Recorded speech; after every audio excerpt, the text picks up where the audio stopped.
नमस्कार, मैं अंजना और आप देख रहे हैं खाकी वर्दी। आइए बढ़ते हैं आज की बड़ी खबर की ओर। महाराष्ट्र की राजनीति हलकों में चर्चा है कि हाल ही में उप मुख्यमंत्री एकनाथ शिंदे और मुख्यमंत्री देवेंद्र फडणवीस के बीच मतभेद बढ़े हैं।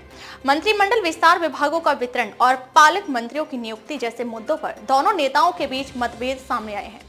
हाल ही में हुई मुख्यमंत्री की सोशल वार रूम बैठक में शिंदे का ना होना भी इन मतभेदों को और स्पष्ट करता है।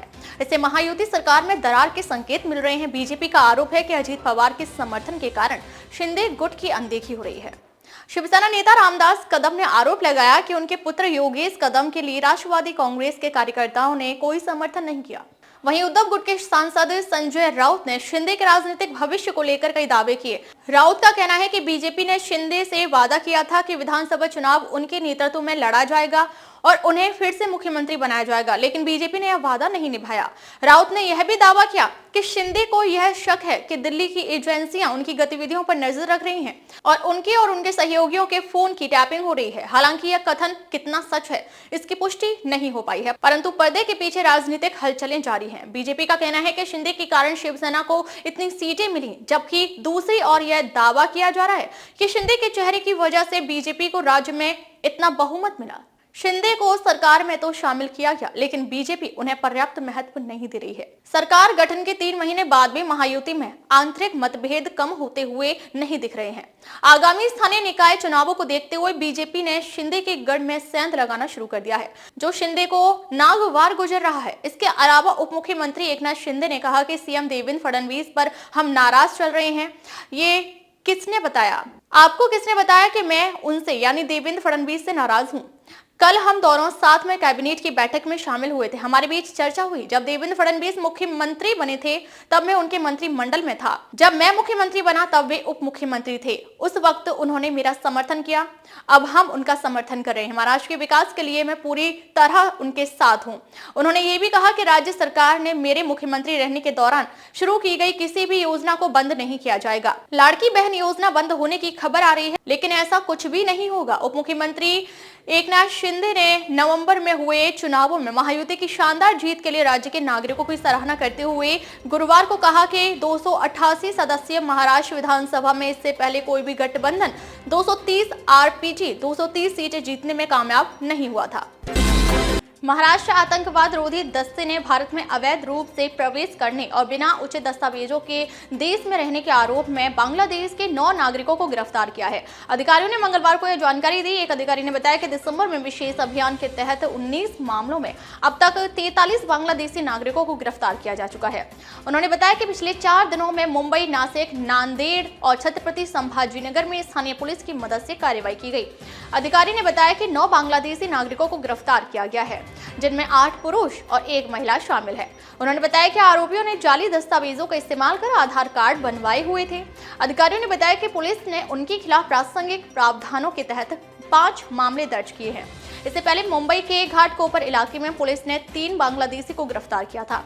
पुलिस ने तीनों को पकड़ने के बाद दस्तावेजों की जांच की तो पाया कि उनके पास कोई वैध दस्तावेज नहीं है। पुलिस के अनुसार आरोपी कई वर्षों से अवैध रूप से भारत में रह रहे थे और स्थानीय कानूनों के तहत उनकी पहचान का कोई दस्तावेज नहीं था। गिरफ्तार आरोपियों की पहचान शकील यारुल शेख उम्र 23 वर्षीय, आलम अलाउद्दीन शेख उम्र 27 वर्ष और रासल अकबर शेख उम्र 32 वर्षीय के रूप में हुई थी। पुलिस ने बताया कि आरोपियों से जब दस्तावेजों की मांग की गई तो वे कोई भी वैध प्रमाण प्रस्तुत नहीं कर पाए। इसके बाद पुलिस ने उन्हें गिरफ्तार कर लिया और उनके खिलाफ पासपोर्ट और विदेशी अधिनियम के संबंधित धाराओं के तहत मामला दर्ज किया। यह कार्यवाही घाटकोपर पुलिस स्टेशन में की गई। पुलिस ने अन्य मामलों को लेकर भी जांच जारी रखी है। इम्पॉर्टंट डॉक्युमेंट्स देताना खूप कॅज्युअल अप्रोच असतो, अधिकारी असतील किंवा लोकप्रतिनिधी सुद्धा आपल्याकडनं काही तशा सूचना दिल्या जाणार आहेत? ऑलरेडी जे सेंट्रल गव्हर्नमेंट आणि स्टेट गव्हर्नमेंटचे जे निर्देश आहेत सर्व गव्हर्नमेंट एजन्सीजना ते खूप क्लिअर आहेत।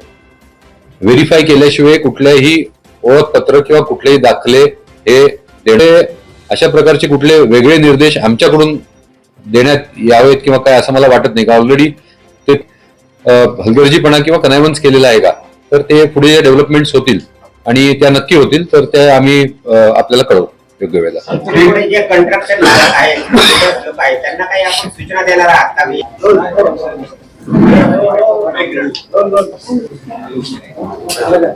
Ready?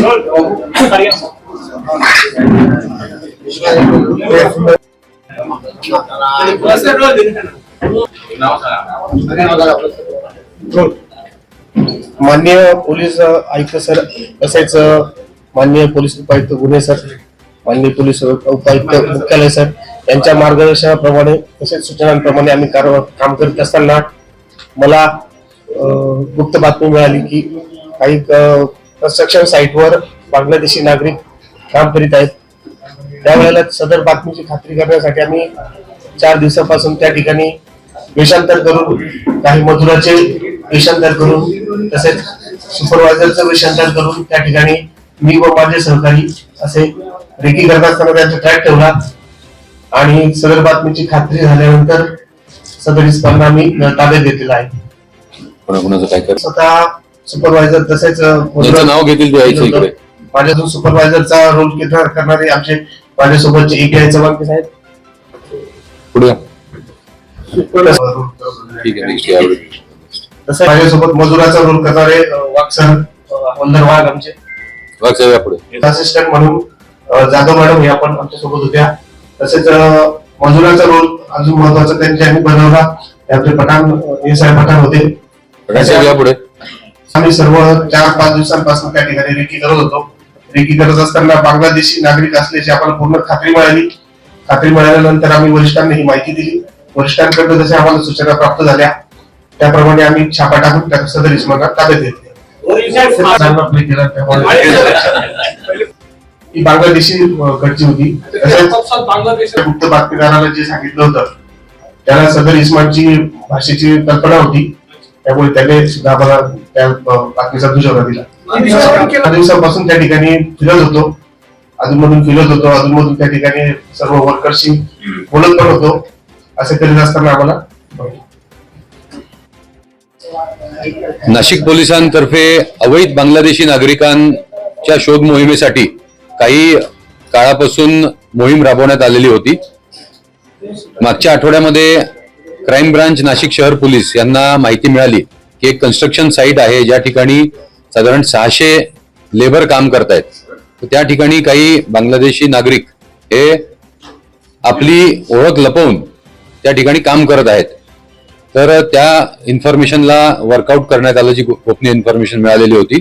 त्याच्यामध्ये आमच्या मागे हे जे सर्व क्राईम ब्रांचचे अधिकारी अंमलदार आहेत यांनी खूप अतिशय उत्कृष्ट काम केलेलं आहे.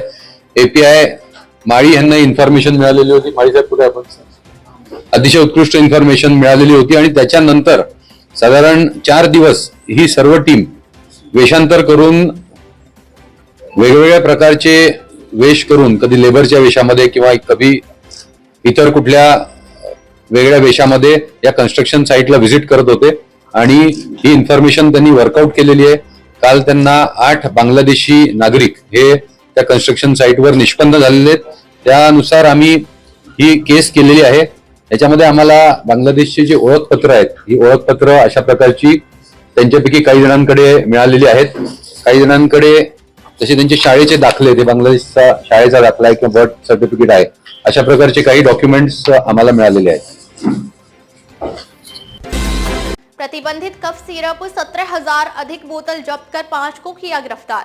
नाबालिग लड़के लड़कियां नशे के लिए करते थे इस्तेमाल, सेहत के लिए हानिकारक। ठाणे जिले भिवंडी नारपोली पुलिस स्टेशन के हद में 31.75 लाख रुपए का प्रतिबंधित कफ सिरप के साथ 5 लोग गिरफ्तार। महाराष्ट्र के ठाणे जिले भिवंडी नारपोली पुलिस स्टेशन के हद में पुलिस ने 17,000 से अधिक प्रतिबंधित कफ सिरप जब्त किया, जिसका कीमत 31.75 लाख रुपए बताया गया है। अवैध रूप से कफ सिरप रखने के आरोप में 5 लोगों को गिरफ्तार किया है। मादक पदार्थों से युक्त इन कफ सिरप का अक्सर नशे के लिए इस्तेमाल किया जाता है, जिससे स्वास्थ्य को गंभीर परिणाम यानी खतरा पैदा होता है। पुलिस ने आज प्रेस कॉन्फ्रेंस करते हुए बताया कि आरोपियों को पता था कि बिना उचित अनुमति के इन सिरप की बिक्री प्रतिबंधित है, फिर भी वे मादक पदार्थ युक्त सिरप अपने पास रखे हुए थे। नारपोली पुलिस थाने को गुप्त सूचना मिली थी, जिसके आधार पर 31 जनवरी को भिवंडी नारपोली कस्बे से 5 लोगों को गिरफ्तार किया गया। अपराध शाखा के अधिकारियों ने इनके पास से 17,640 बोतलें जब्त की, जिनमें कोडीन फॉस्फेट यानी एक प्रकार का अफीम और अन्य रसायन थे। उन्होंने बताया कि इन्हें 147 बक्सों में रखा गया था और वे अवैध तरीके से बिक्री कर रहे थे। क्राइम डीसीपी अमर सिंह जाधव ने कहा कि हम जांच कर रहे हैं कि आरोपियों ने ये बोतलें कहां से प्राप्त की और वे इसे किसे बेचना चाहते थे। उन्होंने बताया कि 24 से 45 वर्ष के 5 लोगों के खिलाफ स्वापक औषधि एवं मन प्रभावी पदार्थ यानी एनडीपीएस अधिनियम तथा औषधि एवं प्रसाधन सामग्री अधिनियम के प्रासंगिक प्रावधानों के तहत मामला दर्ज किया गया है। जब्त किए गए, क्या कुछ मात्रा में जब्त किए गए, इसकी कीमत क्या है और कितने आरोपी इसमें गिरफ्तार किए गए? क्राइम ब्रांच थाना के प्रॉपर्टी सेल के इंचार्ज सीनियर पीआई गौरव घारगे, एपीआई महाजन उन्होंने और उनकी टीम उन्होंने एसीपी डोंगरे इनके मार्गदर्शन में गाइडेंस में 31 जनवरी को भिवंडी एरिया में एक कार का तलाश लिया। उसमें 4 इसम और 4 बॉक्स मिले। उसमें ऑनरेक्स कंपनी का कप सिरप मिला जो ओपन मार्केट में बेचने के लिए उसको बैन है, वो बॉक्स और उनके साथ 4 आरोपी हमने हिरासत में लिए। उसके अनुसार गुना दाखिल किया। आगे के तपास में इकबाल शेख चेंबूर मुंबई से उसको ताबे में लिया। उसके पास से टोटल अभी तक 147 बॉक्स जिसमें 17,640 ऑनडेक्स कंपनी के कप सिरप के बॉटल है। उसकी कीमत लगभग 31,75,000 तक है। और इसमें ये जो ऑनडेक्स कप सिरप है वो हिमाचल प्रदेश में बनता है। हिमाचल प्रदेश से उत्तर प्रदेश, बिहार और महाराष्ट्र तक कैसे आया, इसमें कौन कौन से और आरोपी शामिल है, इसका डिस्ट्रीब्यूशन, वितरण, क्लियरिंग एंड फॉरवर्डिंग कौन कौन करता है, लोकल मार्केट में कौन बेचता है, इसके बारे में अधिक जानकारी, अधिक इन्वेस्टिगेशन हम कर रहे हैं।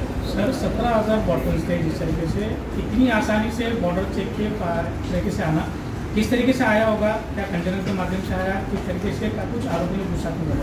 अभी तक प्राइमरी इन्वेस्टिगेशन में इन्होंने हिमाचल प्रदेश से पहले माल जो है बनारस तक, उत्तर प्रदेश तक लाया। वहाँ से उन्होंने गोडाउन से एक ट्रक के माध्यम से भिवंडी तक ये माल लेके आए।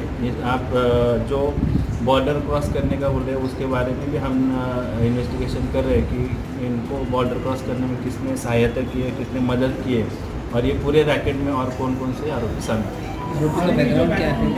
अभी तक हमने 5 आरोपी इसमें अरेस्ट किए। एक दिलीप पाल, ज्योति प्रकाश, दिनेश सिंह, श्याम सुंदर और इकबाल शेख। 4 आरोपी जो है ये उत्तर प्रदेश, बिहार के रहने वाले हैं और एक आरोपी चेंबूर मुंबई का रहने वाला है। इसके बारे में प्रीवियस इनका हिस्ट्री और प्रीवियस क्रिमिनल रिकॉर्ड हम चेक कर रहे हैं। क्या इसके पहले भी इन्होंने कहीं माल बेचा है क्या? वो इन्वेस्टिगेशन हम कर रहे हैं। ठीक है। अब तक के लिए बस इतना ही। फिर मिलते हैं एक ऐसी ही बड़ी खबर के साथ। तब तक के लिए नमस्कार और देखते रहिए खाकी वर्दी।